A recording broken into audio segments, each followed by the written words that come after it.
I think by now we understand that the situation surrounding COVID-19 is extremely serious. A lot more serious than I believe many of us had initially anticipated. Small and medium businesses and those who work for them in particular have been affected.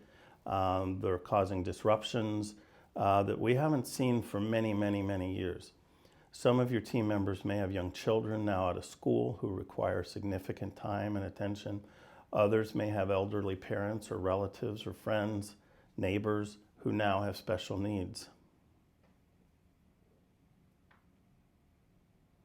Whatever the circumstances, what your team members require first and foremost now is respect and understanding.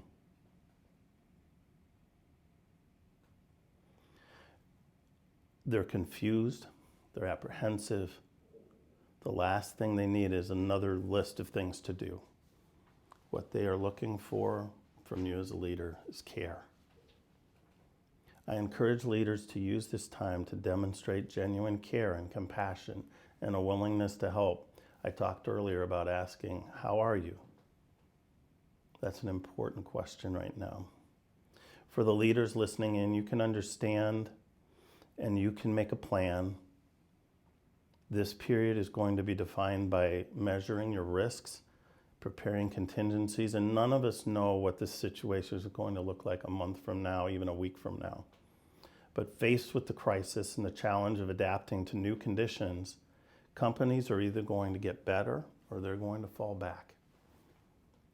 We have to make plans flexible and adapt in order to get better. This is a time when teams need to work together to get better. How can they prepare to do that? How can they make the most of this period? So in making a plan, I'd suggest considering first, what are your goals? I'm sure you do that anyway. Your goals are probably the same as they were before, but this is really important. How you're going to accomplish those goals is going to change. Your culture, your values, whatever they are going to come to the surface. Your key strengths, as we talked about earlier, are going to rise, and you will have an opportunity to use those. This is a tool that if you're sitting out there as one of my clients, it's probably in your near future. And I use a stack of cards with different values. There are about 25 or 30 of them.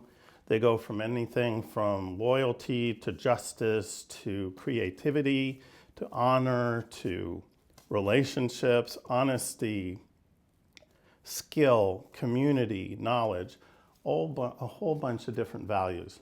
And you can find something like this if you Google core values and you will find a list of 25, 30, 40 core values. Here's my point. In a crisis, you need to be thinking about what are the most important values for your team and for your company. Do you know? So out of that stack, I ask my clients to think about, okay, what are your top 6? What are your top 6? And then once you rule out all the others and you have 6, what's the one? What's the one thing that you are going to hold on to when everything else has fallen? When the place burns down, when you are home and everything is closed and you have no other option, what's the one thing? Mr. Roberts showed trust. What are you showing? And it's really important to be very clear in your thinking about that.